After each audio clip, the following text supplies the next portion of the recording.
High সব বন্ধুরা, আর আমার নতুন ব্লগে স্বাগত জানাই। জানেন, আমাদের মতো যারা ভাড়ায় থাকে না, তারাই একমাত্র দুঃখটা বোঝে।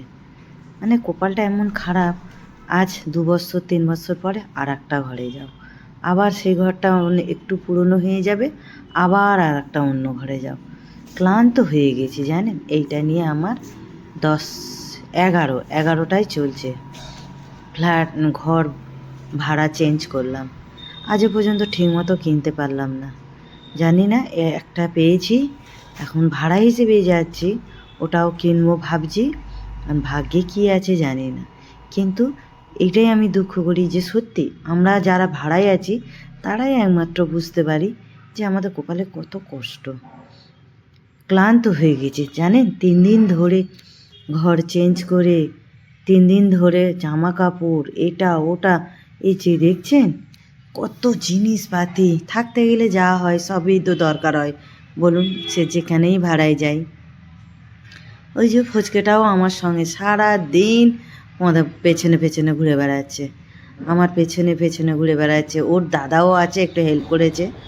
তা এই বাড়িটা বেশ সুন্দর, ফ্ল্যাট এটা একদম, 2টো বাথরুম, এই যে 2টো ঘরে, খুলে আর দেখালাম না। এটা হচ্ছে স্টোর রুমের মতো, বেশ বাড়িটা বেশ ভালোই। 2টো বেডরুম আছে, চলো দেখাই তোমাদের বেডরুমটা, খুব সুন্দর। এইটা হচ্ছে বেডরুম একটা, এটা হচ্ছে মাস্টার বেডরুম। এর বাথরুম পায়খানা আছে, এর সঙ্গে সেট করা আছে। অনেক পুরনো, মোটামুটি এই ঘরটাও আজ 12 বছরের বাড়ি এটা হবে, পুরনোই ধরে নাও। এটা হচ্ছে এই এর সঙ্গে অ্যাটাচ আছে এটা। তো এটা এখন আমরা আপাতত অ্যাডভান্স দিয়েছি, আপনারা একটু আশীর্বাদ করুন যদি নিতে পারি। এখন আপাতত ভাড়ায় এসে রয়েছি 1 মাস, তারপরে এটা আমাদের হওয়ার চান্স আছে। কেননা যতক্ষণ না হবে আমি ততক্ষণ বলতে পারবো না যে এটা আমার, তাই না বন্ধুরা? তা এটা গেল, আর এইখানটা তোয়ালে ফোয়ালে রাখার জন্য।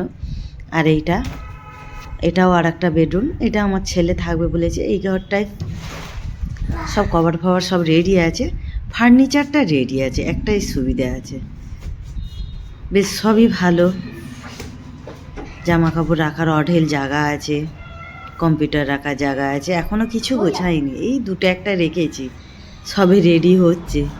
এখন তো 1 মাস লাগবে মনে হয়, যেটা 2 দিন 3 দিনের মধ্যে এনেছি জিনিস পটলা করে এনে, সেটা তো তোমার মনে হয় 1 মাস কোথায় কি জিনিস রাখবো না সময় লেগে যাবে। এই ধীরে সুস্থে করবো, আর কি করবো। আর জানলাগুলো বিশাল বড় বড়, জানলাগুলো খুললেই হাওয়া আসে প্রচুর। আর দেখো না ফচকেটা কেমন খেলা করছে, এসে পড়ে সারা দিন 2 দিন ধরে। বাবা মায়ের কোনো চিন্তাই নেই, সে আমারই কাছে পড়ে আছে।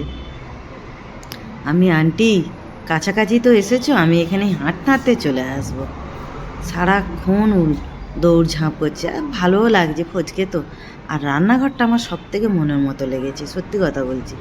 এই খালি ফ্রিজটা এনে রাখা হয়েছে, ওয়াশিং মেশিনটা বাইরে রাখা আছে, এখন কোথায় রাখবো জানি না।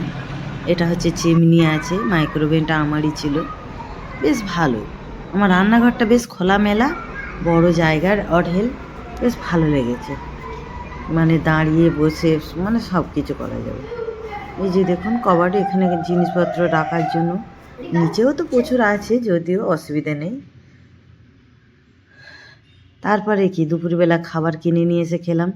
একজন প্রশ্ন করেছিল, তুমি রোজ খাবার কিনে খাও? না গো, এই 3 দিন ঘর চেঞ্জ করছি তো রান্না করার সময় পাইনি, তা সেই জন্য খাবার কিনেই খেতে হয়। তারপরে আবার ঘর শিফট হয়ে গেলে তারপরে কিনে খাবো। রুটি, ভাত, পনিরের তরকারি, তারপরে একটা কি ডাল মাখনি। এখানে গুজরাটে ডাল মাখনিটা খুব বেশি পাওয়া যায়। ওই যে ছোট্ট করে ওইটা ডাল মাখনি, আর এটা পনির, স্যালাড। আমার কর্তারে সব খেতে বসে গেছে, খিদে পেয়ে গেছে। খাওয়া দাওয়া করে আমি আবার ও ঘরে যাচ্ছি, সেগুলো পরিষ্কার করব। এই ঠিক এই বিল্ডিংয়ের পেছনে আর একটা বিল্ডিং আছে, সেখানে থাকি, আর একদম সামনে রোড, অসুবিধে নেই। তো চলো ওই ঘরটা যাই। আজকে এই পর্যন্ত, ভালো লাগলে একটু লাইক করবেন, শেয়ার করবেন। শুভ দুপুর, টাটা, বাই।